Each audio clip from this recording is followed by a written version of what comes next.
Welcome back to the Fuel Your Legacy podcast. Each week, we expose the faulty foundational mindsets of the past and rebuild a newer, stronger foundation essential in creating your meaningful legacy. We've got a lot of work to do, so let's get started. As much as you like this podcast, I'm certain that you're going to love the book that I just released on Amazon, Fuel Your Legacy, The 9 Pillars to Build a Meaningful Legacy. I wrote this to share with you the experiences that I had while I was identifying my identity, how I began to create my meaningful legacy, and how you can create yours. You're going to find this book on Kindle, Amazon, and as always on my website, samknickerbocker.com. Welcome back to the Fuel Your Legacy. I'm your host, Sam Knickerbocker, and today we have another exciting guest on, Justin Cao, and I came across in the email, and I was like, this sounds like an exciting conversation, great life experiences, and just great history. And then I started listening to more of his interviews that he's done with other people. And I was like, I'm definitely going to love this conversation. And it's going to be out of this world. So Justin, welcome to the Fuel Your Legacy show. I'm curious, just share a little bit of your background. How did you get, I don't want to go to how you came to America yet, but like, what was the early childhood like? Because you're from Vietnam, right? Vietnamese over there. What was the early childhood like, and what made you want to come to America? Absolutely. And thank you, Sam, for having me on your show. The Fuel Great Your Legacy is love it, man. And for me, for my childhood, so basically I moved to America when I was 18. Life before America was completely different because in Asia, it's more of a cutthroat environment where the type of competition is a lot harder for most people because many of us here, we may be born in America, you live in America for life. But for me, as someone who moved from an environment where it's cutthroat, where it's really competitive for you to stay ahead from other people, moving over here, it's just like the competition is a lot different, where everyone here, they just enjoy the comfort that the whole system is set up for them so that they can just follow through, just be a part of what I consider as living through life, just exist. So came back to my point here, life in Vietnam is rough. Imagine every day you wake up, you just have to watch out for yourself because I don't want to say anything bad about the people, but the world of business there is a lot different. Everyone are looking after themselves and nobody looking after you. Is it just business or is it like normal life as well? I think normal life as well, especially if you are local. If you are, let's say, an American and if you live there, things going to be a lot different.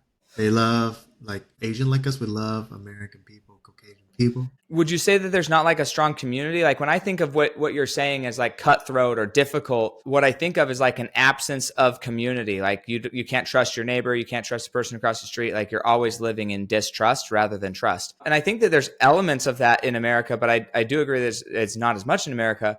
But what do you think leads to that type of energy or distrust in a local town in Vietnam? I think majority of the time it's really come down to the financial part. If you were to live in America, you know that the government would take care of you, just like the 2020 situation.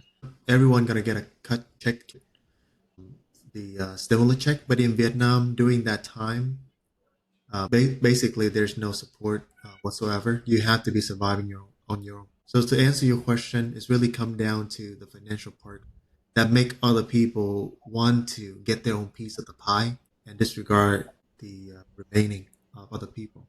And do they have like familiar units though, where like at least like grandparents, children, or is it even family fighting against family members to take one up on each other? That was my situation in my family. So my father, he grew up to be the man of the family. He went through war and he able to thrive after the war. He able to thrive, do his own business. But then the rest of his siblings were trying to take advantage of him, trying to sue him for money. And some even like hire someone to hit my dad, like car accident, so that they put him in like a bad health situation where they're going to be like take advantage of him. And I do want to share with you that Vietnam, we just recently got out the war.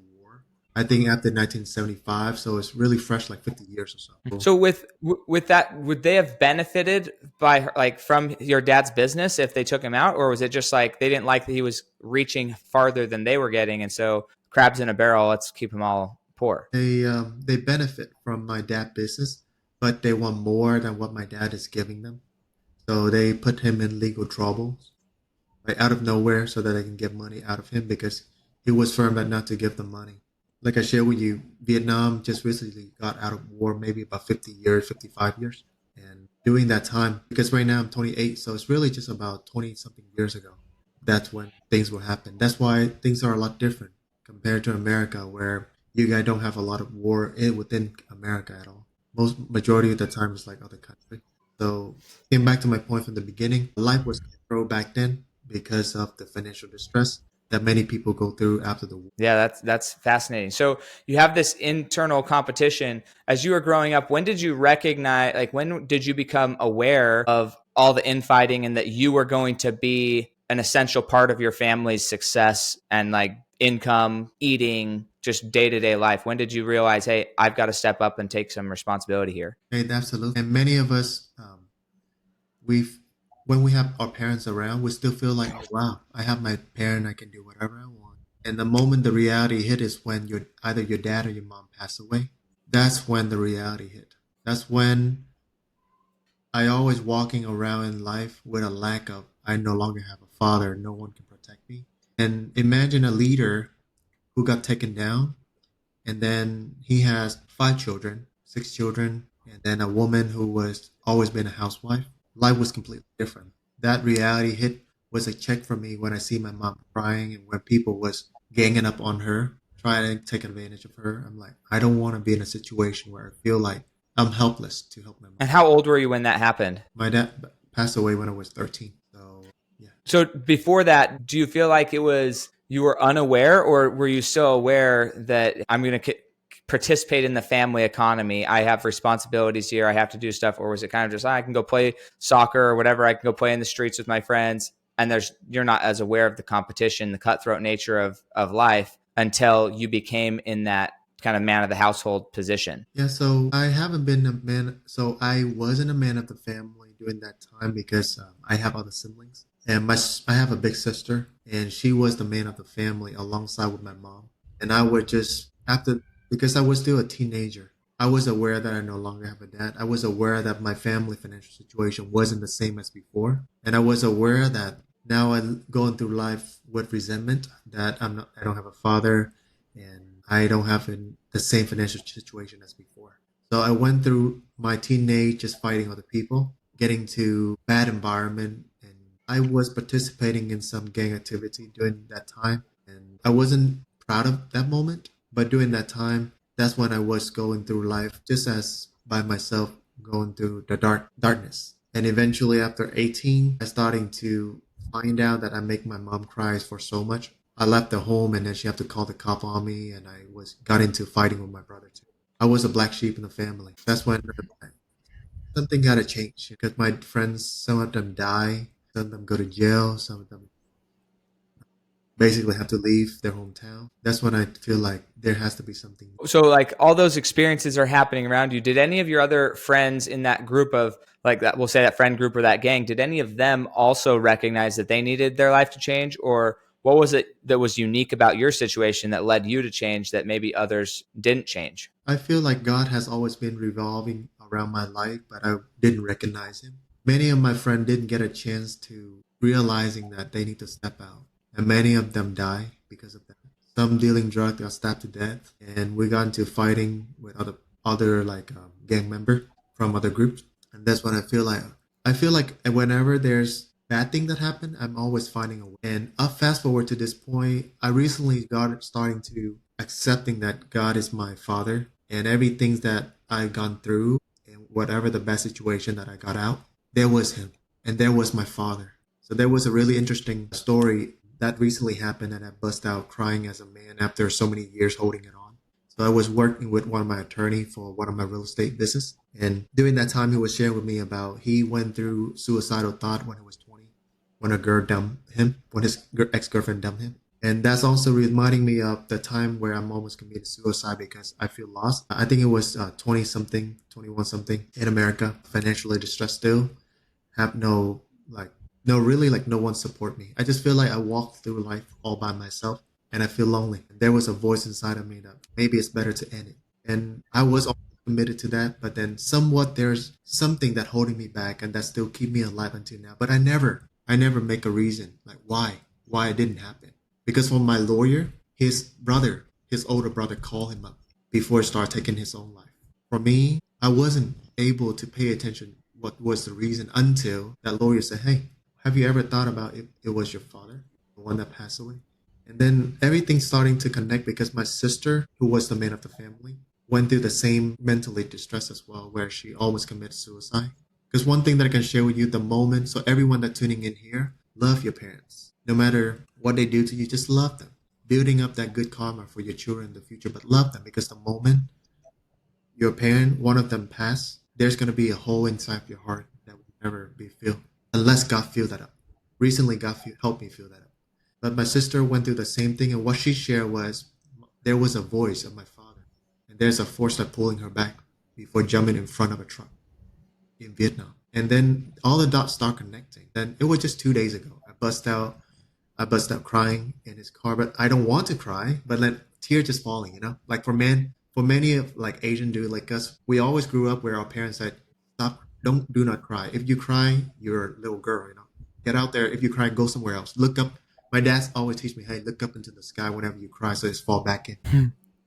Okay. Yeah. So that was the moment I just feel like I give shout out to my Heavenly Father, God. And the moment that I started switching was when my friend didn't have the chance and I did have that chance to make that realization because God was with me. Yeah. Let's talk about the emotional aspect a little bit. I don't know that I was ever not allowed to cry as a child, but I do think that there's certain times that crying makes sense, and also times that maybe crying is just not an effective thing to be doing at the time. Like, because I feel like sometimes crying stems from an emotion of poor me or pity me or trying to avoid taking accountability and responsibility for what you've did. And there's a balance between like crying due to sorrow of loss or sorrow of something that was out of your control versus crying because you don't like the outcome of you didn't get to have candy that day or something like that. And so sometimes when my kids cry, I tell them to, don't cry, go to your bedroom, and we're not dealing with that right now, because they're crying over things that I deem not worthy of crying over. So I'm just curious, because you had maybe another experience where you felt like, hey, I wasn't allowed to cry, and that caused, or at least it was therapeutic when you finally realized that you could cry and it was okay for a grown man to cry. That was healing and releasing for that. What's a better way, like looking back on your childhood, what could your parents have done differently, do you think, that would have still allowed you to know that it's okay to cry sometimes, but then sometimes stop crying. It's not, you don't need to cry over that. Yeah, so I think that it's really come down to, for me, I love the way that my parents raised me, because the way that they are was the way that they was being raised. And considering that for our background, many of my parents and my grandparents and many people grew up during the war. And imagine just a good example, like when someone go into your house getting gunned around, would you want your kid to cry? Yeah, no, you wouldn't want them to make any noise. Yeah, so my parent was raised by my grandparent who went through the war, the Vietnam War, and that just somewhat carried on to me. And for me, from the early age, I was taught to do not show emotion, do not cry. And my parents they did their best to make sure that I grew up to go into life and be as strong as possible. Because in life, one thing that I have to accept the reality is we have to train them young. It's okay for a man to cry, but not in front of public. He can go into his room, shut down the door, cry in front of God, because only God can help them. My tear right now, I can cry to my woman, I can cry to my mom and dad, but none of them can help me. I have to stand my battle. After the age of 18, I have to stand my ground. I have to stand my battle. So the only time I cry is when I cry out with God so that he can listen to me. But other than that, we were taught not to cry in front of the public because it's only show weakness. And in this world, many people, because the environment that you are raised is quite different than the environment that I was raised in. But one thing that we have to accept in this reality of the world is the world would not accept weakness. People can give you sorrow one day, but the next thing you know, they're going to pity you if you don't change. Mm-hmm. So it's really come down to, in the end, what do you want? Are you going to cry yourself to the destination, but knowing that crying is going to drain your energy? Instead of crying, use that anger, use that resentment, put in the work, go to the gym, put in the work, go to the gym, make a lot of money, make impact, and use that money Because that brings me to another thing is so many people, the misperception that I see from the dual lens of someone who lived in Asia and moved over here is many people said that money is root of all evil. But one thing that changed my mind was from what my mentor told me was money is not a root of all evil. It just amplifies who you are as a person. If you're a bad person, it's going to make you even worse. You're going to leave a worse legacy as at who you are. And if you're a good person, money going to help amplify you. And for me right now, my legacy is I want to live a life where when someone look into my life, they're going to remember who was his dad that make him to be where he is now. Because we do a lot of charity work, you know. Like for me, I dedicate 10% of my earning toward charity. And we build about 7 houses already, and we give them away in Vietnam to people who are in a financial distress and have children because I want to make sure that they have the environment where they feel safe. We also sponsor about 66 orphanages go to school in Vietnam as well. Because That's amazing. I was I lost my dad. Yeah, I think that's such a cool thing. I've been doing this show for like 5 years now. I've never had somebody state how they want their legacy to be like that before. Like when somebody looks at Justin, they don't think about Justin. They don't think about even the impact that Justin had, but rather ask the question, who raised somebody like that? I think that that's something that when you look at like Marcus Aurelius and you think of who that man became and all the things he did, you think, well, who raised him? We see all these great, great people, but we think who raised him? We look at Kobe Bryant or Michael Jordan and you think, man, they were the best of all time. And then somehow they get all the notoriety, but like, well, who trained that person, right? Tim Grover trained that person. Tim Grover was the one, not that he was the one who did it for them. Obviously, he couldn't do it for them if they didn't put in the work. Nothing Tim Grover did was going to change their greatness, but he was the one that helped shape their mind, helped shape their training habits, helped shape who they became. They had the work ethic. Just like you have the effort and the ethic to be the person and to create and change your family's life and to leave the life of crime and all the other stuff that you had and change and become somebody better and be renewed in Christ and be renewed in this idea that, God is there and your dad is there looking out for you. That's all you, but also somebody trained you to be you. And I love that even in the dysfunction or the struggle, your mind is still there to honor who was his dad. And if that's what people remember about Justin is who was his dad, that's a beautiful question. I've never even considered it myself. I've been doing this for a long time. So I think that's really cool. Like who raised him to be that way? That's such a cool concept. With your other siblings, have your other siblings made it to America or are they still in Vietnam and just prefer to stay there? Yeah, so my family, part of my family live here already. My mom lived here, my sister lived here. But some, they feel like they like the Vietnam life better because the cost of living is significantly cheaper. For example, That's an understatement. For example, you can live $100,000 lifestyle for only $1,000 to $2,000 in Vietnam. So Yeah, that's wild. 110 difference. So let me give you an example. You can get a personal driver 8 hours a day full time for $15 per day. 1 5. You can get a full maid that cook for you, clean your house for about $15 a day. So if you factor out the cost, that's significantly cheap.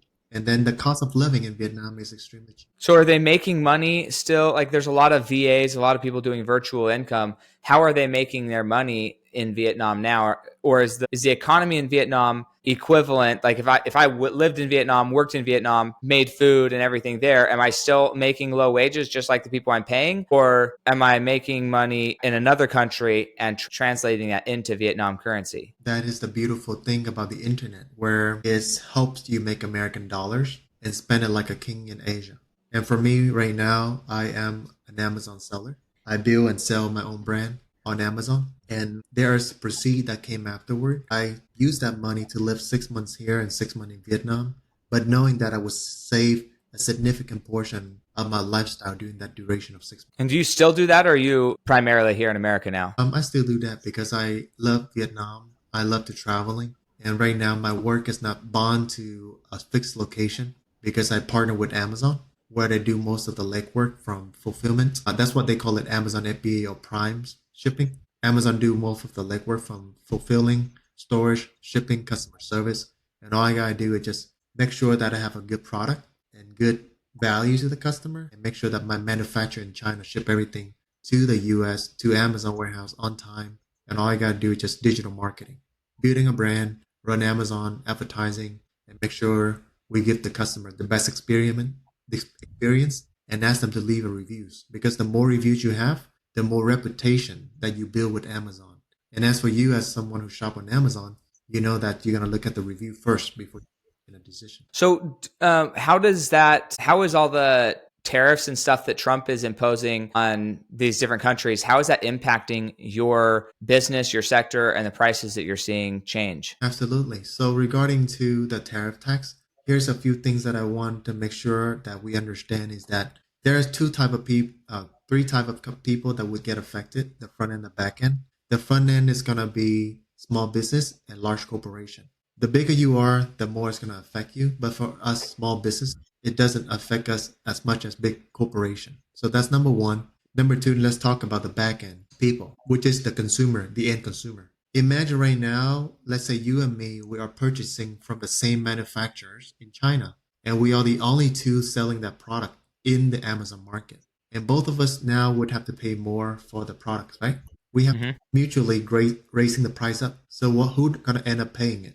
The end consumer. Right. So for us, it's not a lot. It doesn't affect us a lot, but it's going to affect the end consumer because the whole market, you and me, we're going to raise the price up altogether. Because that's how much we're going to get from the manufacturer in China. Why would you mentioned that big business gets hit harder than small businesses. Why would a bigger business get hit harder? Obviously, more volume means a higher amount of money going there, but wouldn't it stay the same percentage? And wouldn't they have even more bargaining power than a small business? So they'd be able to negotiate better prices? Yeah, so one thing you cannot negotiate is the tariff. The tariff is one general thing that you cannot negotiate. So when you import, so let's say you have $1 million worth of goods, right? When you import it to America, the tariff gonna be fixed. You cannot, even big corporation cannot change that. Well, they're not going to be able to change the tariff, but wouldn't they be able to still keep their prices? Like if you read the book Made in America, where is it? Yeah, Made in America by Sam Walton. He had often he had what are called loss leaders. Basically, he'd price the toothpaste below what the market was actually doing, maybe even lose a few cents on the toothpaste, but he knew that if he got people into his store, then he was going to ultimately have customers, they could price everything else either the same or a little bit more, and he was going to beat out the rest of the market. Wouldn't a bigger corporation be able to do the same thing, a supplier, be able to say, look, yeah, Justin is there, this other person's there doing this thing, but we have something that is similar to what they're offering, and we're going to price it just like $1 or $2 lower. Even though they may be taking less of a profit, they would still move more units, taking less of a profit than you, who can't sell as many units. No, I agree with you in that part. And that's why for big corporation, they would get impacted as well. But one thing they have is they have investor money. They have private equity money that they can willing to go low as much as possible, which is the loss leader concept, because I'm familiar with that concept. Because when I was building my first multi-million-dollar company, which just did about $4 million a year, we have a loss leader on Amazon where every sale it was $1 negative, but we capture the customer information, bring them to Shopify, and upsell them on the rest. So we customer acquisition from the front end, and then we make money on the back end. So I'm pretty familiar with that loss leader concept. And for big corporation, they would have the money. So that's why where I share with you, there's going to be three type of people that get affected the most. And big corporations, small businesses like us. But in the end, it's going to be still like the end consumer. And one thing, though, is the big corporation would have more leverage against small businesses. They would have more leverage to kick us out. And that's going to clean slate the rest of, let's say, not the rest, but like smaller guy. Yeah. Don't have that connection. They would have the reset. That's what we call the reset. The weak guy going to have to go out. And the one that stay during that time going to go up. Because for me, I sell on Amazon during the first time that Trump introduced a tariff tax. And for me, I don't hate him at all because I know that he had to do what he got to do as a president to have more leverage against other country. Because if not, he's going to get jumped by other country. So he has to do. Well, and that's something that you mentioned earlier, just as far as like bringing different parts of our conversation back. You mentioned that because it's cutthroat, because it's so high competitive nature in Asia versus in America, there's more cutthroat nature of it. When you think about that, as a whole, where do you feel like America is still the leader in? There's so much propaganda. I never know what to believe, frankly. You can look at reports, but it's like, oh, China's either bankrupt or it's like crushing us. Like, which one is it? Who knows? America's either bankrupt or it's crushing it. Who knows? So there's a lot of propaganda there. Every country does it to its own people. I'm not saying it's good or bad. It just happens about what is true. But unless you go travel to these other places and actually you're doing multinational businesses, you may not have a comprehension of that. That's where I'm at. So from your perspective, who you are doing business in these different areas, what economy do you feel like really is leading right now in the world? You mean like which country are leading in the world right now? Yeah. Like, do you feel like China's ahead of America? Do you feel like, no, if America stopped, like, do you feel like the tariffs are even going to work? Like, okay, is America so dependent on China that China's not going anywhere and we're not leaving China? So before I go to answer that question, I do want to make it known that I'm not a strong economist background, but one thing that I know is whatever go ups will go down, but then wherever the down season, things are gonna go back up. And America has been experiencing the down low for a while. Meanwhile, China has been up to their season for like up high for a while. But in life, one of the things about Asia philosophy is the feng shui and yin and yang. When there is up, there's gonna be down. Whatever go up would have to go down, just like water. Up tide, low tide. A country that gonna go up there like this, they would have to fall down a little bit, and then there's gonna be someone that's gonna build it back up again. And same with China. So to answer your question right now, it's really a fluctuation between the both country. I'm not like a strong, powerful economist or a leader. I can give you an answer, but I just know for sure that look at the life of the people who live in that country. If their life getting better, that means the whole country as a whole is growing. And if everyone in that country as a whole are going down, and we cannot zoom in like a month, 2 months, a year, okay? You have to zoom a spectrum of 4 to 8 years to really see from where they are now and where they are in the next 10 years and way before. So let's say, for example, like 10, 20 years ago, an average American income can buy a house. But right now, Gen Z is struggling. And that duration for the past has showcased us we are experiencing somewhat down low, but there's going to be back up. There's nothing would hold this dragon, the American eagle, to stay low. The eagle have to fly up. And that's what I love about America. There's going to be great talent people. There's going to be the great superhero that will show up and bring the eagle back up to the sky. And whatever the dragons that flying up, there's going to be time they have to rest. Just like battery. Right. Yeah, no, that makes a lot of sense. Something you said in one of the interviews that I was listening to, you were talking about kind of how you learned how to do math and then how you were teaching other people who maybe didn't learn how to do math. And I feel like this is something that's, I wonder how many other areas of life you've learned something in a different culture that just everybody there knows it. Everybody's like, it looks competitive, but it's not really competitive because everybody knows it. But then you enter that skill into a different marketplace where nobody knows it. And it's like, oh my gosh, it's giving somebody an edge. So what specifically around math, what was like the trick that you were doing or that you learned that you then were coming teaching other people? Yeah, so it's really not about specific trick, but the way that math and science and almost of every other subject was taught in Asia was how can we shortcut? How can we get the fastest result in the least possible amount of time? So when I go here, so I was a C student in Asia, but when I came to America, attend college, I feel like I become an A student, which is true. I got 4.0 plus, and the difference was what I see. The difference was in America, education they like to teach you through the in and out of each component, how you can get from one point A to point 10, point A to all the way to point D, step by step. But in Asia, we're gonna teach you how to get from point A to point D in 2 step only. So we're skipping step. And why? Because is that positive or negative in the grand scheme of thing? Like, does it help America to have a very process oriented populace versus a shortcut trained populace? Like, what's the pros and cons of each mindset? Yeah, so everything in life, there's no right, no wrong. That's one of my philosophy in life is there's no right. And it's really come down to the perspective and the position that the person that are applying it toward. Let's say, for example, in America right now, right? If you want more people who are for a country for us to grow exponentially, things got to get done quick and fast. That's how a country is starting to evolve faster and faster. Just like in Singapore, when they changed I forgot the name of the leader, but he transformed the whole country within a short amount of time. Imagine if he had to go through the step by step and do it by the book. it's going to be extremely hard for him to turn his country around in a shorted amount of time.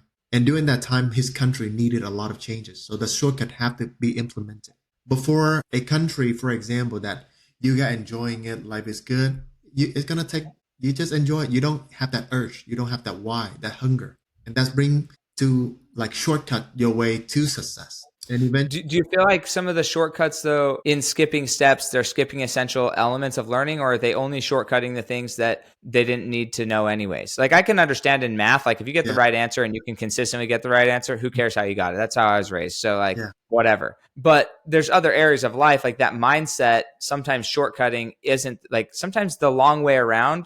But even taking your childhood for example, when you look at your whole childhood, there's certainly things that you wish you didn't experience, that you didn't go through. You wish your dad was still here. You wish all of that, right? There's all these things that would have been nice if it wasn't that way. But then when you look back and you say, look, I'm 28, I've had all these experiences. And had that not happened when I was 13, had I not joined the gang, had I not had this realization that my mom was crying, had I not experienced all these pain, I may not have been who I am today. So there's certain things that were really valuable experiences, even though, it would have been nice to shortcut them and have an American life. But then the downside to an American life is maybe you're not as hungry. Maybe you're not as driven as you were because you experienced the long way. Does that make sense? So like, I wonder what the value of us, because I think America tries to shortcut success more than Asian cultures. In my mind, Asian cultures are willing to go put in the work to get the success, where American culture is like, let's just shortcut it. Let's just have the government or somebody bail us out. And we don't actually learn success. So that's what I'm trying to understand. Like, what's the balance here? I know there's not a right and wrong, but I'm trying to understand where could I implement the strategies of what you learned in Asia into my family with my children? Because I got 3 kids, and I want to know where could I implement that into my family, the Asian culture mindset, instead of being raised with an American mindset where it'll get here eventually. yeah, Life's not that bad, you know? yeah.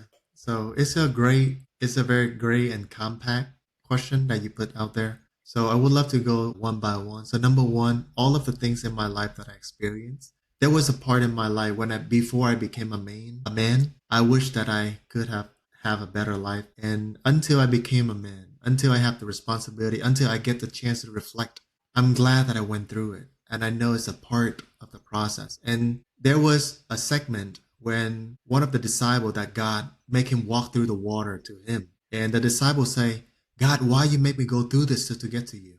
And God said, because that's a training to show that you're genuine, believe in me, but knowing that I'm always here and just lead on. So that brings me to the next step was the shortcut. The shortcut is very simple. The Bible is a shortcut. It breaks down the walk of a human life. It breaks down for you when an owner gives you 5 talents, you want to double it. You don't want to keep the talent yourself. And came back to the shortcut. There's 2 types. Number 1 is the technical shortcut. And the number 2 is about who can be that shortcut for you, which is the mentor, your life mentor. Let's say, for example, right now, right? Who do you feel like you are looked up to? Who do you feel like your kids can become? And then reach out to that person and ask them, hey, how did your life went through? What are the things that help you get there? And how can we work together to give this knowledge to my kid, to give not just my kid, but other people? Can you be their mentor? That's exactly what your show is about. You extract the great mind from other people. So one day your children can listen to this. And one of the things I can share with you is, for me, I have my Bible book with me all the time. So I was born as a Jesus follower, but I recently starting to make a connection with him because I was in another down low environment where I get closer to him, just like how he making me walk through the rough water. So to answer your question, how can we get shortcut? Is to have the mentor. Get a mentor in your life spiritually, physically, mentally, financially. And most importantly is, right now in this technology, everyone trying to be your teacher, but not everyone have the experience to be your teacher. One good teacher can change your life, so does the bad one. So does they have moral values? Do they walk the walk that they put in their lips? And do they have what you want? There's many drug dealers that have a good life, but do they have a moral compass, right? So many people want to be your teacher, but focus on the OG, the book, the 2,000 years old Bible. Go to church. For me, I go to church daily now. In fact, I've been going to church for the past 3 months consistently, and I'm amazed of it too. Because I was never a guy that was born to go to church. I was like the street guy, basically. But God pulled me in. God made me walk through the rough water, and now every time I go to church, I am at peace.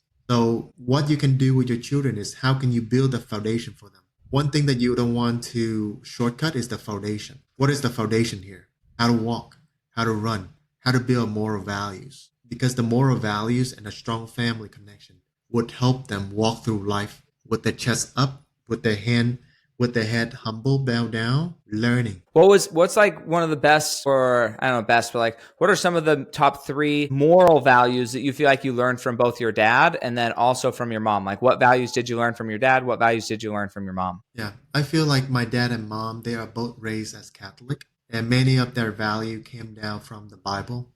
And I'm not here to force religion to anyone, but this is what. Force it, Justin. Just force it. Jam it down their throat.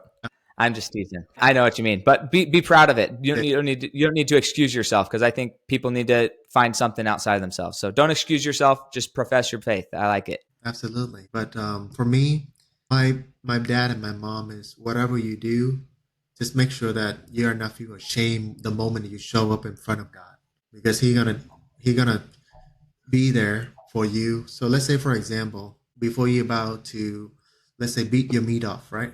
Just know that God is watching you. My Father is watching me. And whatever you do, just make sure that God will be there for you. And will you make him proud? Will you make your parent proud? Number 2 is treat people the way that you want to be treated. Because in life, what I feel like in America is we have that entitlement of, you guys should treat me the best possible. But have you treat them the way that you want to be treated? Have you put the input before you withdraw? That's another thing that I can see, because when I first got here, I was in a dating game.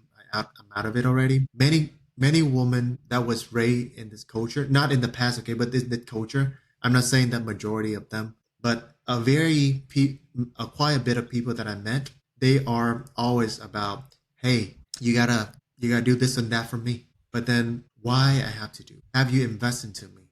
But it's really come back and forth as well, okay? Let's say for a guy there's not a resourceful man, then you cannot have anything to deposit to the girl. But for a guy like us, like you and me, we have resourceful, we have businesses. With faith, we have a spiritual connection, we have the physique, we have the mindset, the discipline. We are resourceful man. So for me as a resourceful man walking around, what are the things that people can deposit to me that I would deposit to them? But before we get there, make sure we treat other people with respect, build ourselves up before we go out there and network and build relationship, friendship. Because if I have no story, probably would not have this conversation. Well, and the cool thing is, just to address that, and then I want to go back a little bit and address a lot of what you said. Everybody has a story. This is one thing. This is one reason why I started the Fuel Your Legacy show. In fact, if you're listening and you want to be a guest on the Fuel Your Legacy show, go to the fuelyourlegacyshow.com and apply. Like, I think everybody has a story. Everybody has a life. I'm the 7th of 11 children. What was fascinating about being the 7th of 11 children is we all grew up in the same house. We had the same parents. My parents are still married to this day. They love each other. We all love each other. Anyways, it's great. But what's fascinating is we were all through similar events in our lives. We all lived through our van catching on fire in front of the Walmart parking lot. We all lived through certain things, and we all came out with different perspectives, different identities that we were going to choose out of those experiences. We all came out differently. And so one of the things, and one of the reasons I have this podcast, is I want to find out what makes somebody tick. How do they believe, and why do they believe what they believe? Because even if you had a perfect pillow life, just like an average, normal, everyday American, no trauma, no hardship, nothing, I would still want to know, like, what is going on in Justin's life that created that? And how did he determine, if he had no trauma and no hardship, how did he determine who he wanted to be in life? I want to know, like, how'd you pick your morals? How'd you pick your values at that point? And so there's always going to be a level of that. One thing that you said really stuck out to me about the parable of the talents. I think that gets an overlooked. I'm gonna make an effort to teach that to my children and teach that to my team. I appreciate you bringing it up, because it's so true that so often we are not thinking in, okay, I got given this, how can I double it? I got given this advice, just like you're giving me information right now. And I'm thinking, how can I double this and have this go to my children? How can I not just have what Justin's sharing with me go to myself, but how does it go to the next stage, the next person? And with the talents, you're right. You don't want to just get that information and hold it. You want to get that and double it. If I'm going to give somebody a business opportunity, Are they just going to take that and hold it themselves, or going to take it and double it? Like, is that a core value that I want my team or my business to be operating on, that whatever we receive, we give back double? Whatever we receive, we give back double. Whatever we receive, we give back double. I'm excited to implement that mentality and that way of being, with the consciousness of that it's based in a foundational truth from the Bible, and that we don't need to overlook it. It is it. Let's just, whatever we receive, give back double. Whatever we receive, give back double. So I love that thing. And then also talk a little bit more about, I don't know if you're in a relationship or if you're married, single. I know nothing about that. But talk about that in a relationship. You mentioned about being a resourceful man. What would you hope for in a spouse? And sometimes we have these gender roles in America and other places that men should be the providers, men should be the resourceful man. But what would you hope or expect out of a resourceful woman? Yeah. So that's a really good question. And that has really come back to, so there's a midpoint between what you just shared about doubling the talents and showing your team that it's possible and make them double. And also about the woman that you want to lead, right? So it's really come down to leading by example. You have to double your talent first and do it in a way that people can see. And when your team see you double the talents, when your team seeing you that you grinding through the night and be able to achieve the result, they're going to feel inspired to walk that walk. Just like how Jesus set an example, lead by the example. No matter how much he loved the world and loved other people, people still decided to hang him up. He could have the right to run away, but he decided to walk that walk. And life going to be tough, and you would have to walk that walk. Because when you walk that walk, that's when you will level up. And that's what help the woman that you see you as a resourceful man. And she wants to be with you. And give me 1 second. Sorry for that. It's my alarm working out. So I set my workout alarm every 4 p.m. Do 10 push-ups. Yeah. Yeah. So came back to what you shared was, so for the woman's, an ideal woman for me is, before I get to choose a woman, I have to be a resourceful man, because I'm not going to look at, when I was younger, I look at the woman as their flesh, using my lust. But now I don't look at a woman as just using her body anymore. I'm looking at her as someone that I want to build with. And for me to find high value woman, I have to be a high value man. I have to walk the walk, because that's how you attract. So, yeah. Well, I just want to dig deep on this a little bit. Because my dating experience is unlike most people I know, as far as like, I knew exactly what I don't know that I knew exactly what I was looking for, frankly, but I knew one thing that I was looking for. The biggest thing I was looking for in a woman, my wife asked me this, I think on our first date, like, what are you looking for in a woman? And I was like, honestly, I'm looking for somebody who's willing to accept me and let me grow, because I was not content with who I was, but I knew that growth was going to happen over time. And I didn't want somebody to marry me for who I was that day, because my whole game plan in life is to change and become somebody new. And so if somebody's marrying me for who I am today, they're going to be awfully disappointed in 3 months from now. And then in 6 years from now, they're not even going to know me, because they fell in love with who I was rather than who I was going to become. And so for me, it was really important that I found a spouse who was excited for me to become somebody new, and also was patient with me becoming that, because I'm not perfect by any stretch of anybody's imagination. And it's a lot of work to become something. And I screw up all the time. I fail all the time. And so that's something I was looking for. When we're talking about this high value man, I had somebody ask me one time, like, man, how do I find somebody like you? And it maybe wasn't the most tactful way of saying it, but I said, look, somebody like me would never marry somebody like you. And she was taken aback a little bit, like, well, why? What's wrong with me? I was like, honestly, there's nothing wrong with you necessarily, but somebody like me who values independence, who values creation, who values these things, is not going to marry somebody who is codependent, who needs them around, because that means that they're not chasing their personal development either.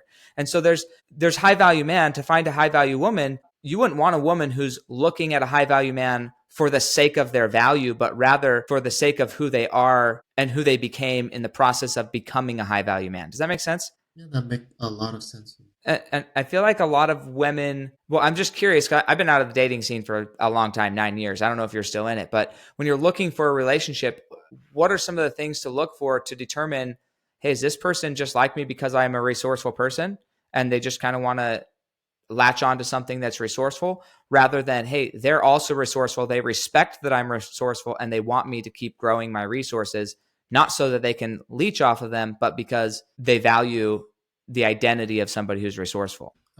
So for me, I've been out the dating game for a while. So I'm in a relationship, and Awesome. for me, I value loyalty, and I like people around me to be loyal, and for me to ask that, I have to be loyal first. And just like Kim Bao to my what you asked me, what my parent teach me was to lead by example, to give before you receive, and be what you want other to be for you. So for me, when I look at a woman, right? So you were asking, do you prefer a woman who are love you for the process of who you becoming, and the person that love you for the benefit that you can provide to them? And this really come back down to you cannot blame a woman because that's what a woman want. There's a few type of women out there, and everyone have their own personal need, and we all need to respect. And that's our job to curate. It's our job not to put us in the environment where, hey, I flirt with you and you should allow me to use you.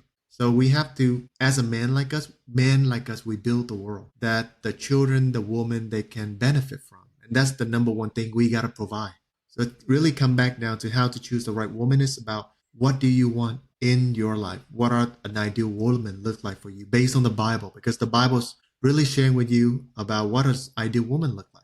And all you got to do is find them in the right place. You cannot find a good woman, let's say a Jesus woman lover who do a lot of like act of kindness in, let's say, in a club where she go to club 5 day out of the 7 days. She drink every day, do drug every day. You cannot find a good woman in a club where that is her activity. We have to respect that. That is her life. She went through the trauma in her life that where she have to find escape for her. So I respect that. And I don't judge her. But I just know that I am in control, not to get close to her, that I can show, like I can attract her into me.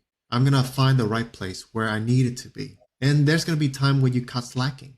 Let's say you're going to be in the wrong place, wrong time, but that is, you have to learn through that experience and you have to grow through it. So one thing that I want to share is, even with you, when you share with your kid as well, is you have to touch the hot pan before you know that it's hot. The people that went through and become wiser, calmer, they went through a lot. They went and touched the hot pan. Know that it's hot. Yeah, it's an interesting concept. I've had this conversation many times with my wife about how you build equanimity. Like, how do you build calmness and composure under high stress environments? What does that look like? And how do you acquire that? Because it's something that I feel like I've been blessed with. I put that in air quotes because it's like, you build that through a lot of trauma. You build that through a lot of hardship. Those hardships, they're blessings in my mind. And so it's like you build equanimity through hardship.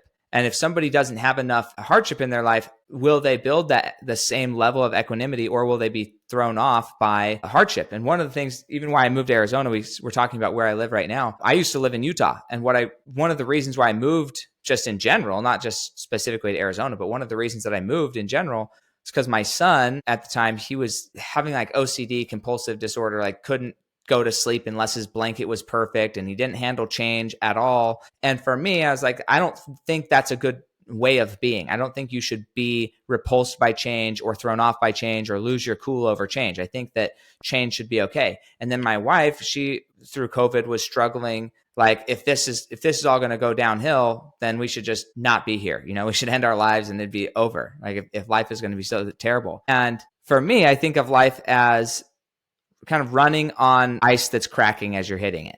Like, as you're running, the ice is going to crack. So if you stand on thin ice, you're going to sink. But if you run across thin ice, it will support you just long enough to take the next step.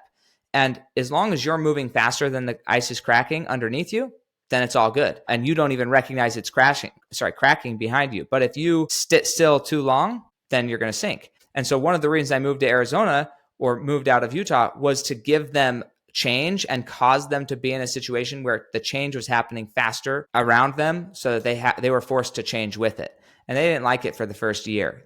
They really didn't like that they were having to disrupt their patterns, establish new friendships, all this stuff. But it's like, that's how you grow, and you get comfortable with nothing that's going to change in the world is going to throw me off my game. I can be purposeful and become who I want to become regardless. So I'm curious how that plays into kind of your mentality as well. Yeah, so it's a beautiful things that you do for your kids, and I do give you recognition on it, because that really come back down to my own story. And there's two stories that I want to share.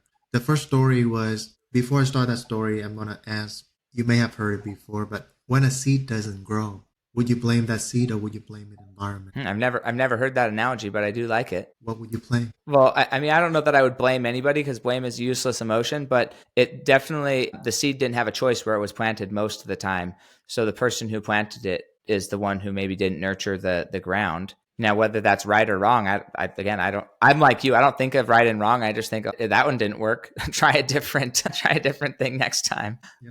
And one thing is that there's many components that help the seed grow. So for us in our life, if we were stuck in a certain situation where we don't feel like there's a way out, we have to reverse engineer and laid out the option of what was not working in my favor. Because it was for me, my story was I grew up in the environment in Vietnam after my dad passed away. I was in an environment, people around me was doing drugs, people around me was doing gang related activity, where I was become that environment until I starting to change the scene, which is the soil. When I moved to America with my family, things are quite a little bit different. I have to refresh everything, restart the button.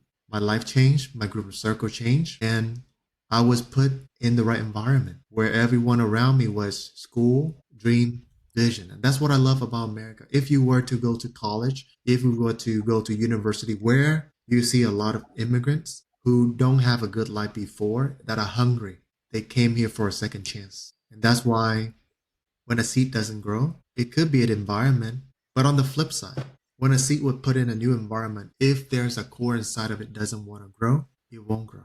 So it's a black and white feng shui. In black, there's white, and in white, there's black, yin yang. So that leads me to the story, which is exactly what the story that you were sharing, where you're moving your kids around. So in Asia, we have a story where there's a mom. She gave birth to her son, right? And then during that time, her family was next to a place where like they chop animal and sell it. I don't know the term for it. But the mom starting to move around because she knew that when her kid grew up in that environment, he could grow up and have the seed, the potential seed of becoming the person. The butcher. It's called the butcher. Absolutely. So she moved her whole family somewhere else, even though she was pinching pennies to survive. She still had to move for the kids. They move around a couple of times from live next to a group of butcher to live next to a group of people that doing drugs. And they eventually settle in a place where nearby the school, nearby the church, where she can hear prayer next to her home. When a few walked next to the school, and her kids grew up very well educated, very well faith oriented, and she now reaping the fruit of the action that she did from the beginning. Because you don't just give your kid 18 years of life and responsibility after they grew up, even though you deny the responsibility, but somewhat in your heart, they are still your child. And the rest of, so human life, 60 years. After 18 years, you still have to be responsible for them, for the rest, right? Unless you don't want to, but I know in your heart, they are still your baby. So came back to where you do the right thing. Move them around because they are still young. They can still adapt to the environment. Even older people, they can still do it too. But what inside of them have to burn? What inside of them have to burn as much as possible? The hunger, the why. You have to go through hardship. Even to get to heaven require death. What can you do to get to greatness without sacrifice? Yeah, I love that. Even to get to heaven. Sorry that I share a lot. No. Don't be sorry at all. I love this. I'm taking notes because I love learning. I think it's so funny. My parents, so when I became a parent, before I became a parent, I had all these opinions about how my mom and dad didn't do it right and I should have right? And then I became a parent and I was like, oh, wow, I'm so grateful that my mom and dad did as good as they could. But one of the things that they did, I asked them, I said, what was your goal when we were being raised and born? What was your objective? And they said that by the time we were 14 years old, they wanted us to know a skill and be able to function in society and be able to provide for ourselves if we needed to. So like that was their goal, was that by the age of 14. But I mentioned earlier, I'm the 7th of 11 kids. So not only did they decide that before they had their first kid, but they also maintained that mentality through pretty much all 11 kids to where we all, by the time we were 14, could provide income and were basically self-sustaining if we needed to be. And so when you think about that long-term vision and long-term application, there was a lot of crap along the way that produced that. But also you lost your dad at 13. So think of like if the whole objective was from when you were born to 13 for you to replace your dad. Income, responsibility, like life would be a lot harder. You'd lose a little bit of like the innocence of childhood because you had to grow up a certain speed so that by the time you were 13, you were ready to step into your dad's shoes. And that's like, it's a different perspective. And then to do that for 11 children, that's some serious commitment and some seeing, okay, I'm going to plant this seed. And over time, we're going to get the environment nailed down to where we want it to be. And I just love and respect my parents so much for providing that environment for me to grow in, for me to be nurtured, for me to find mentors. They did. They found mentors for us. A lot of the things that you're mentioning in here, I got to live through in my own childhood. My parents did incredible in that way. There's a lot of stuff that I didn't love, but also I'm really grateful at this point that they created me to who I am today. And so that's amazing. I'm curious, in one of the episodes I listened to, or one of the things I was listening to about you, you mentioned a series of businesses, like your first few businesses that you tried. You eventually found the business you're doing right now and you're very successful in, but talk about those failures along the way and the trial and error, the times that you trusted somebody, asked, maybe paid for coaching and mentorship that turned out not to be helpful. Like you mentioned here, there's lots of teachers, and a bad teacher can still move you in a bad direction, so you got to be careful who you listen to. Talk a little bit about that aspect of the different jobs you've had, when you started working, and how did you ultimately get to where you are today? Yeah, I think that would be great. First of all, I do want to shout out to your parents because they are your blessing. You are blessed. The life that many people like us don't have. So we respect you. We respect your parents, and we get jealous of you. You actually have a really great life, brother. And whatever that your parent put you through, they are very, very smart. And that's the same thing that my dad was trying to put us through as well. But God wanted him to be in a better place. That's why God bring him with God up there. But your parent did a great job because they are your mentor. And for me, when I go through businesses, I fail a lot because I don't have a mentor. My dad wasn't there for me. Not because he wasn't there physically, but I know that he always there spiritually for me through every turbulence in my life. But I went through a lot more than other people. And that's why I wanted to create a mentorship to where I can be other people's mentor, where I can share with them about my life mistake, the things that I did to get to where I am now, and the things that I did to help them to not only fix their mind, because you have to fix your mind before you can start fix your income. That was something that I didn't do. That's why I failed so many times. I was thinking that I can be self-made. That was the lie that was fed to us, that you can be self-made. No, you are God-made and you are your mentor-made. You are the product of your parents. You are the product of the right people surrounding by you. And during that time where I failed various businesses because I was egotistical, I was thinking that I can be self-made. And I never understand the value of mentorship because then life got cut short. I don't have a mentor when I starting to develop me from a young kid into a man. And that's why I fail a lot. Until I starting to invest into myself. Until starting to read, the first book was The Atomic Habit. To really understand about my mind. That was a book that was recommended by a friend who eventually became a mentor. And that helped me to rewire my mental clarity, rewire my software inside of my mind. And that helped me to now take the next step into invest further into myself because I spent money for that books. I know that's the money, if you were to spend it on the right knowledge, the right people, is so powerful. And that's when I started to invest further more into myself, getting myself into a mentorship. And that's when everything starts swift, like changing to a new direction. Now I start from empty everything in my bank account to start a business to where I become more smarter, where I'm using the bank money, using the OPM method, or the people money, to start my business with the guidance of my mentor, to be able to find my first products on Amazon. Because in the past I did drop shipping. It was really bad because I feel like I wasn't doing the right things. I over promising and I under delivery for people. And I don't want to be a bad karma. I was doing a lot of trading like crypto, but then the moment I put money in the market, I no longer in control of that market. I also started doing some Airbnb and real estate, but a lot of them have a lot of overhead costs. And I failed. I lost money.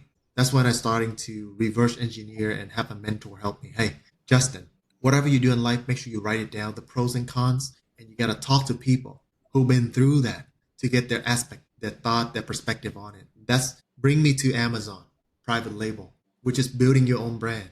Just like the fuel your legacy. Your legacy is a brand. So I'm building my own brand on Amazon. And why Amazon instead of others? Shopify or drop shipping? Because Amazon is Amazon is my mentor. Jeff Bezos is my mentor. They set up the foundation already, just like your parents set up your foundation. Jeff Bezos set up a foundation of Amazon where he already have 300 million customers actively shop on Amazon, have their payment information safe. That all you gotta do is just have the right products, the right offer, and the right listing images, and letting the reassurance for people that it's safe to buy from you. Jeff Bezos have been that mentor to build the foundation, the customer base, the trust, so that I myself, as an immigrant who didn't know a single word of English before and have to start, I have a problem. I still have a struggle speaking English from time to time. I was scared of talking to people. So Jeff Bezos has helped us to be able to tap in, to be able to make the wealth, the money that I have now. I don't consider myself as successful because I like to keep myself humble, so I continue to build forward. But I did. So this is one of my store that. So I sold the $4 million business and I exit that business, and now I'm just repeating the same game. So this one right here, the store doing about $923,000 just the last 12 months, and we profit about 35% on this one. Based on Jeff Bezos Foundation as he built, now I'm able to nourish and flourish just like you. Right now, you are the product of your parent foundation, and now you flourish. This is another store at $81,000 in the last 12 months. And as I'm talking to you, this store has done about $845 in sales. As I'm just sitting from home talking to you and just do some work in the computer. I don't have to stuck in traffic. I don't have to listen to no boss. I don't have to, when I get sick, I'm not able to get paid, or I'm being my own control. I'm being my own boss. So that's why I want to share with you is having a mentor is a cheat code for you, for your children, and for anything that you want. So with the Amazon stores, first of all, I love everything you said, and I love that you view Amazon as a mentor and as something that you're learning from and actively using. There's a lot of things in life that there's really no need to reinvent the wheel. The wheel has already been created by people, not necessarily smarter, although in a lot of cases they are, but definitely they've just already done the work. So even if they were smarter or not, it doesn't matter. Why go try and recreate something that's clearly working? Even if you think, oh, well, this could benefit if we improved it, then send an improvement suggestion. Don't try and change the system. Try and use the system, understand the system. And then once you understood it, if there's a small change that you would make, then suggest that change. But don't try and go recreate it and create competition. Think more about collaboration. And I love that that's what you've done with Amazon. Think, how can I collaborate? How can I be a business partner with Jeff Bezos? Oh, he actually has a website and a way to do that. He's inviting business partnership. He wants people to be business partners of his on Amazon. That's one of his business models. Probably a main business model of his is business partnership. He wants you to start a business there. So when you think about that, there's been, unfortunately, a lot of Amazon businesses or people who have created businesses. I'm sure that because you're successful in the industry, you know when somebody's a hack and when somebody's just like selling the fake stuff and the real stuff. So what would you say differentiates your success from some of the people who have said, oh yeah, we're going to do Amazon stores and Amazon shipping and stuff, charge you $10, $15, $20,000 to set it up, and then there's no results? Like, what's the thing that's key difference between what you're doing and what they typically were doing? I see. Yeah, so for me, it's always about the shortcut. Just like I shared with you from the beginning point. We was taught to how can we shortcut. And how to shortcut, you have to be able to stand on the giant shoulder. That is one of the war strategy. Is when you stand on the giant shoulder, you would get a chance to get crushes a lot smaller. Sorry, are you still there? Yeah, I'm still. Yeah. Okay, I'm just taking notes. So stand on the shortcut. Somebody's taller, but what is it that you're doing that's unique? And if somebody else were wanting to get into the Amazon business game like you are, what were some of the things that didn't work and what eventually did work for you to be successful? Absolutely. So it came down to number one, you need to find the right mentor who already know what the top of the success mountain for Amazon looks like. And he have to show you that result so that you can walk with him, because selling on Amazon is a high roller play, where in the beginning it's only take about you 3,000 to 5,000 to start. Because for us, the strategy that we use that my mentor taught me was to validate the proof of concept first before you start going all in. For the reality of many sellers out there that fail because they go all in with few $1,000 unit to start their first batch of product. For me, we test about 3 products, and each of them about 100 to 200 units only, so that we can test the proof of concept, and we're going to see whether the market like what we're offering them. And how we can increase the value of it is by improving the offer. Let's say, for example, if I'm selling a cup, right? If anyone's selling a cup, I'm going to make sure I'm selling a cup with a straw, with a pad underneath, and with, let's say, a spoon extra. I'm always asking myself, how can I be 3 to 5 steps ahead of my competition? That was what taught in the book. There was many concepts that was taught in Art of War by Sun Tzu. So for me, Right. I use a lot of like philosophy and strategy from different like war strategist books because business is war, and you have to find an edge for yourself, and you always have to be 3 to 5 steps ahead of your competition, and you don't have to recreate the wheel. You just have to copy what are best on the market and do it better. That's why we host workshop every week, free workshop for people who want to learn about Amazon so that they can learn from my perspective because it's about 2 hour workshop, but I'm breaking down on how I differentiate my product with the RSR method and do it better than the competition. And by the time you already differentiate yourself, let's say for example, right now, people that listen to your podcast, right? What are the things that set you apart from other podcasters that make people continuously tuning in? Because that what gonna help you to build a raving audience. And eventually, when you have that raving audience, it would allow you to see what else can you help them besides just listening to this podcast. Would there be any other program out there that you can put together to help them level up? Any connection, any affiliate program that you can share with them? So same on Amazon. Differentiate yourself by do it better using the RSR method. That is about 2 hour workshop, but I do everyone that tuning in, I would love to invite them to join our 2 hour free workshop where I break down the step-by-step method on how me and over 100 of people that I help personally make more than $10,000 per month from home with Amazon. And that's already showing you how much I make on my phone. And you can see that too, right? Right. That is the same method. And that it's going to take you 2 hours more. And I don't want to bring it on here too long, but do it better. Sure. And it's bring it down to like marketing. How can we market the product right? Reach the right target audience. And how can we accumulate as much review as possible so that we can lift the rest of the competition in the dust? Because after you test proof of concept, right? So now the game is about speeding. How can you get how can you get ahead of your competition? And how to on Amazon is by getting as much review as possible. Because for you to have 10,000 reviews, to compete with a guy who have only 10 reviews, you already outweigh him already. And whatever that you build is have enterprise values. You can go on Empire Flipper and you can sell your company as long as fulfill 2 years old, have few product, positive cash flow. You can sell it for 30 to 50x. The company that I show you that do about 1 million a year, I can list that company up for sale for at least 1 million minimum. So what is the time frame that it usually takes you to build, like from, let's say somebody did start with $3,000, $5,000, $10,000 to buy a few products, test the proof of concept. How long until they're getting a full ROI on their money and they are like in the positive and then on a consistent basis making money? Yeah. So one of the things that we always teach our student inside of our mentorship program is we are looking for products that are deemed as essential, something that people have to use is on a daily and it have to be recession proof. A good example, it could be things that you can use on your kitchen on a daily, things that you have to use on the kitchen in the daily, because the goal is you want to build consistent cash flow throughout the entire year for you as a seller. And for me, if you saw my charts that I show you, I consistently making money 12 months out of the year. Even holiday season, I still making money.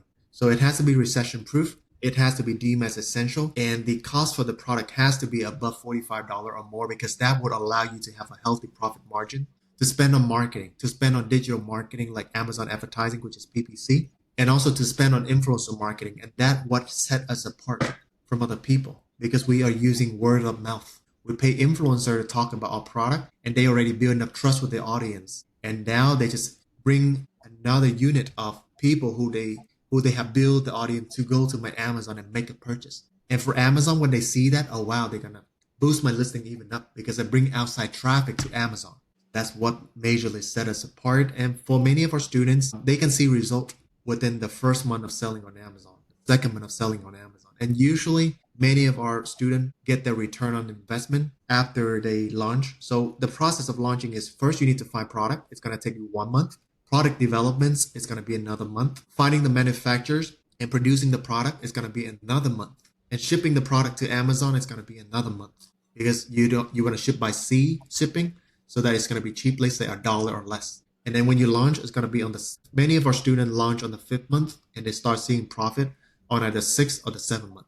And many of them get the return on investment after the second batch of product back.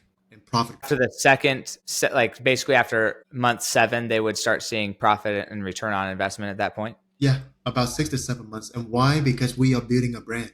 Nobody know who we are, so we have to willing to give more for the customer, where we take eat less profit. And number two, we have to advertising for more customer, because the more sales that you make on Amazon, the more. So there's what we call it organic ranking, which is the relationship with Amazon. Amazon, they have a grading system to grade you. Let's say if you are number one in that organic ranking, Amazon gonna show your product to more people without you have to spend any single dime on marketing. We call it organic ranking, reputation with Amazon. Just like, because Amazon, every sales that you make, they earn 15% out of it. So they do want you to make sales. But at the same time, Amazon have to fulfill their duty with their customer by giving them the best product. So it makes sense for Amazon to be the middleman, give the best product from you and show it to as much of their customer as possible, because your product is good. And Amazon, they're just going to show it to everywhere through their organic ranking system, so that every time that you make a sales, you spend $0 on advertising. That's the beautiful about Amazon. It's the co-existing system out there. And all you got to do is focus on the good quality products and make sure that you get customer feedback, good reviews on Amazon. And that's how you build long-term wealth. Because there's many brand. One of the brand that I sold, it was like only 2 years, and some brand that I even own for 5 years. And this is going to be a consistent cash flow, because you are not fighting the battle yourself. Stand on this giant shoulder, which is Amazon, for your growth, and you're dealing your card very strategically. You don't pick seasonal product, you pick throughout the year product. And you don't recreate a wheel, you pick what already working on the market. I usually pick the best seller because it showed the demand already. And I got to do is just break in the market, fill in the small gap. Only 1% of the market is enough for me to make way more than my. So when you are picking something that's already ranked at the top, it's already like the number one product out there in whatever category. How many sellers typically are there marketing one single product? Like, let's say like silverware, forks, knives, spoons, whatever. Let's say that's your product that you're selling. Are there a lot of different providers for that? Or is it like, there's probably really only 10 stores on Amazon that are actually selling this, because it's like, how many stores are there typically that are marketing the top product? So for us, we don't recommend our student to go into like heavy, especially for you as a beginner. Many of our students are 9 to 5 parents, work from home, professional, and even master student, like university students, where they have no background in business. So we always recommend them to find a niche that proven. Let's say, for example, you have silverware, right? Like fork, knife, but then there are niches like for kids. There are niches for, let's say, people who like to travel, people who like to work out in the gym, their lunchbox and stuff like that. We call them different niches within the same big branch of kitchen. So you just have to find a small niche of people that you can serve. Let's say you're gonna selling, let's say, lunchbox with silverware for people who like to go to the gym, where it's automatically heat up the food when all they gotta do is just plug in while they go to the gym. So that small niche would allow you to not have to compete in a bigger range, where you have to just focus on a small game first. Learn the game, learn how to swing your store, learn how to make money first. Because if you can make $1,000 online, what keep you away from making 10,000, 20,000? Just like driving a car. Right. If you never get to drive 10 miles per hour, how can you go to 100 miles per hour? That's why you need. And I think that's why the mentorship is so crucial, because like I'm an expert in what I'm an expert in, and other people are experts in what they're an expert in. And if you're finding somebody who is going to help you with building an online store of any type or a brand or anything, you need somebody who's an expert of seeing what is the niche. What's the thing that really hasn't been fulfilled that we could go fulfill on? Because that's not, and that might be 99% of the game. The rest of it is repeatable processes. That's just like step by step, do this, find a manufacturer, find shipping. Like those are repeatable things, and probably things that could be reused across. Like you just find evergreen shipping, and evergreen shipping ships in, this is the cost, right? It's not super crucial. You need somebody to ship it, but you don't care who. But finding what the product is, product discovery, that's got to be like the most important aspect of what you do in your mentorship, is teaching either or doing that for somebody, or teaching somebody how to recognize that. Like what are the steps and the concepts to teach that? In real estate, they teach it in like if you're looking for, what's it called? Something type of financing. I forget what it's called. Special financing, basically, where you have other people are selling their home, but they don't want to change the interest rate. So they just sign the loan over. Creative financing, that's what it is. Like learning how to find a deal that can actually make out and work is 90% of the real estate game. Once you find the deal, the rest is just like, okay, yeah, you need to rehab the house or you need to rent it out or whatever. But finding the right demographic is the right person to get the house from. And so that's the same thing with this. It sounds like finding the right product to market is 99% of the game. The other 1%, it's important. Without the other 1%, you're not going to be successful either. But understanding that product acquisition or discovery is so valuable. So if somebody wanted to, one, be part of this 2-hour webinar that you do, or just maybe reach out to you for coaching, mentorship, maybe they're intrigued and they just want to see if they're a good fit to have an Amazon store or brand, where would they go to interact with you? Yeah, so they can sign up for my mentorship. So right now they can visit my Instagram at Justin the Huncho, like Justin, like for Justin Bieber, and the THEHUNCHO for Huncho, just like the rapper. That's how I came up with my name. I like it. So they can go there because I do a lot of tutorial, share about Amazon, share about my life, share about my testimony of how God saved my life. And now my main goal is I want to be the light in darkness right now because there's so many gurus out there who don't have nothing and still want to teach. For me, I document my entire journey on my Instagram. In my highlight, you can see story from 6 years ago, 7 years ago that I documented myself. So anyone that are tuning in that are your followers, they can go to my Instagram and follow me on there because there's going to be a link to sign up for my workshop. And if they want to work with me one-on-one, this month we already completely sold out on our mentorship because we only take a handful of people and we prioritize quality over quantity because we always see in the long term. Because I have to have student success. And right now we have the highest success student rate in the industry because we have a ton of coaches on our team, including myself, teaching the student. People can visit everyone tuning in can visit my Instagram for more information. And feel free to reach out to me if they want to apply for the next month waitlist for my mentorship. And they're going to be in interviews and they can also qualify for some scholarship as well. I'm as a Harvard of Amazon. I love it. I think that's awesome. And go follow them on Instagram. The links are going to be in the show notes there. So if that's something you're interested in or just want to learn more about, I'm not at all saying it works. I just met Justin, but Justin, you can, if you're watching the replay of this, you can see on his phone. He's not making it up. You can see the numbers right there on his phone. But more importantly, like go find out if it's the right fit for you. I think that there's kind of like one of the things you said earlier was he tried a lot of things. And sometimes even if you can make money at it, you can make money dealing drugs. If it's not the right thing for you, and it might not even be immoral or wrong to make money, but if you don't feel right about making money that way, then don't do it, right? So it's not right for everybody to be having the lifestyle that Justin has or doing what Justin is doing. And there's plenty of need for other people in other industries in America. So this isn't for everybody, but if you feel like, you know what, I want that lifestyle, I want those dreams, and I want to have less stress regarding this, then it doesn't hurt to have a conversation. Go check it out. It's free 2-hour thing and learn what you can learn. And then if you think, you know what, this might make sense to dig deeper, then dig deeper. Neither of us are recommending that you do it, other than that you go and find out more information. And that's why you have an interview process, I'm sure. Because how often do you interview somebody and then say, yeah, just like it's not the right timing for you to make this decision?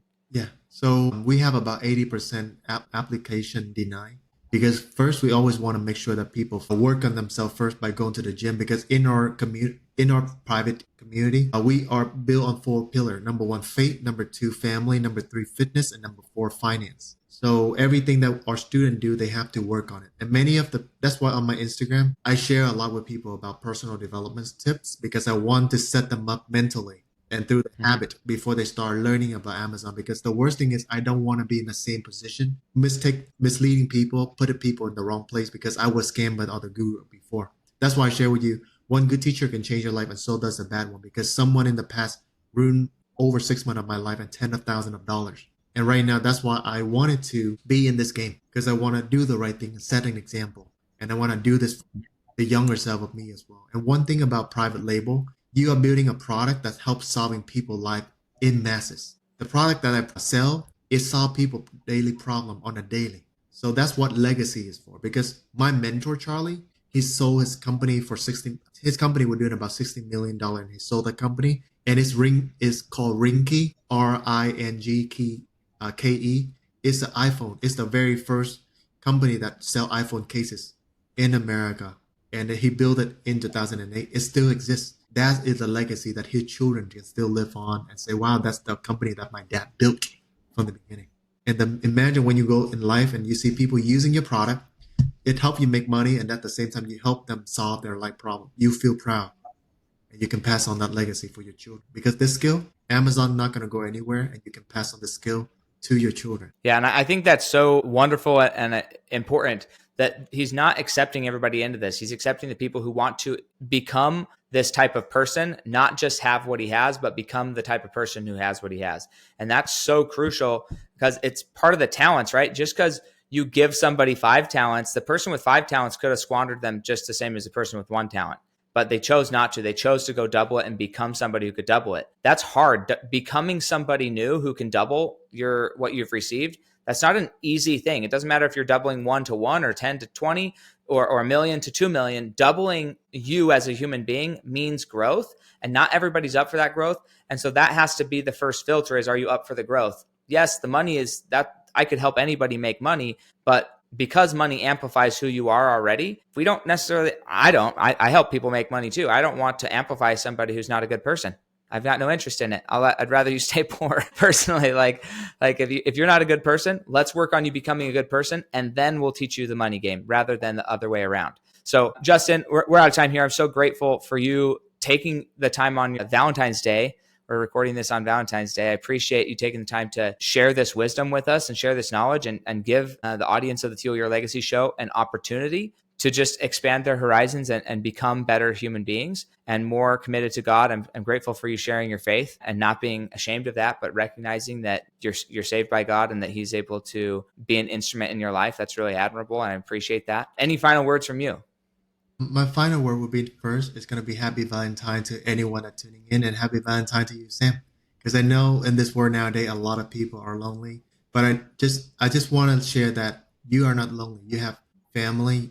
If you don't have family, you have God still, and you have Sam and us. We're taking the time out of today just to film this episode because we care. We simply care for you, and we want you to become the best version of yourself. And it will take time. You're going to go through some life turbulence. But remember, whatever worth it will take time. Even heaven requires a death for you to become the next level. So thank you, Sam, again, for the legacy show that you are making right now. I promise you that your children, 10 years from now, 20 years from now, even 30 years from now, your grandkids going to watching this and they're going to see how great of you are. Because even if my first time, but I know that how wholehearted and how invested you are to not only help your children, but also the people tuning in. So you're a great example. You lead by example. For me, I'm proud of you too. Hey, well, thank you. I appreciate that. And again, click in the show notes. You have his Instagram there. You have all of his links to get to know more about him, follow him. And then also, if you are interested in becoming a guest yourself on the Fuel Your Legacy show, you can go to thefuelyourlegacyshow.com, or you can click the link below as well to jump in there. Again, I'm your host, Sam Knickerbocker, and we'll catch you guys next time on the Fuel Your Legacy show. God bless. Thanks for joining us. If what you heard today resonates with you, please like, comment, and share on social media. Tag me. And if you do give me a shout out, I'll give you a shout out on the next episode. Thanks to all of those who've left a review. It helps spread the message of what it takes to build a legacy that lasts. And we'll catch you next time on Fuel Your Legacy.